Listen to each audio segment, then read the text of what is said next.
Session 3. Conversation right now is about life operating systems, LOS.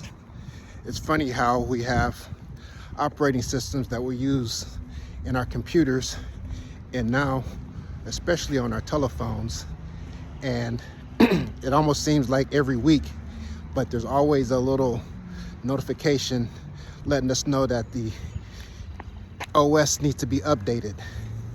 And some of us do it right away. Some of us just wait until it's at the last possible second to update your phone OS. And it's also on our computers as well, desktops, laptops, etc., etc. And it just makes me wonder why we don't have a way to do an operating system update for our own selves. It seems that our lives are just designed to kind of react to what's going on. The relationships are the relationships. Your financial situation is your financial situation. And as far as your health, that is kind of its own thing too. And it kind of lets me know that,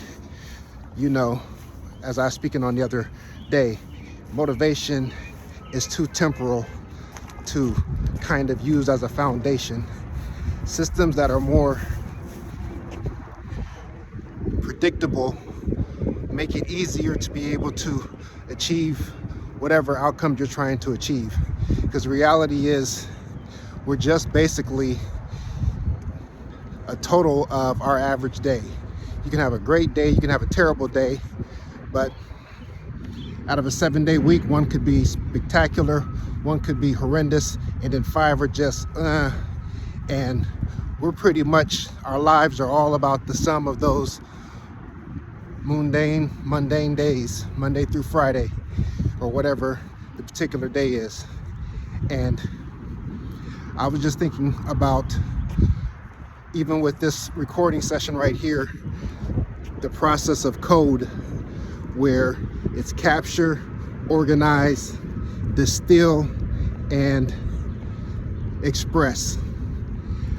The more that I'm trying to capture and produce, the less of a desire I'm having to look at content as far as YouTube and other particular things, unless it's kind of really hyper focused. Before, I would kind of just glance, and next thing you know, an hour or two went by.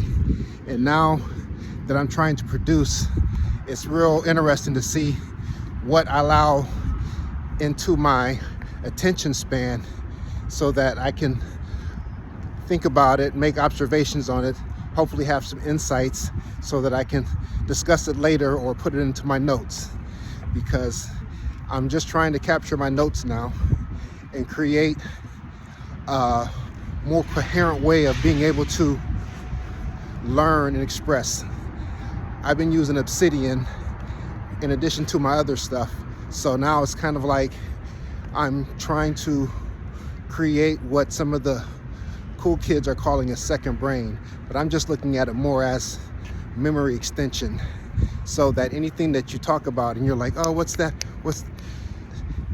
There's a location for it, and there's a reference for it, and there's a time that it went in, and there's the ability to be able to put additional information with it. So that's just one system, and it doesn't seem like we're encouraged to think in systems. We're encouraged to be inspired by something, which is why storytelling is still the most time-honored way to convey a message. Think about it. With TikTok now, the attention spans are at an all-time low. And the only time you can get somebody to possibly pay attention is if they're looking at a movie or a series like on Netflix or whatever the case is. That allows people to be able to,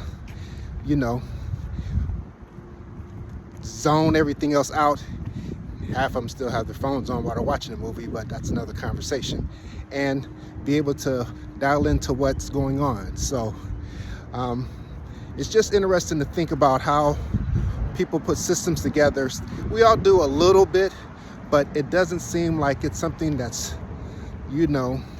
talked about as open as the typical gossip or regular banter that goes on. So I just thought it would be cool to figure out, you know, as I keep producing my information, I'm going to start talking about systems that I'm putting in place. And I'd also be interested to hear systems that you have in place as far as health, wealth, and relationships. Like example, some people say set aside 10% of every dollar you make in order to create a nest egg that you might be able to invest in. Well, my time is up. Thanks for listening, for those that took the time to look. Talk to you later. Peace.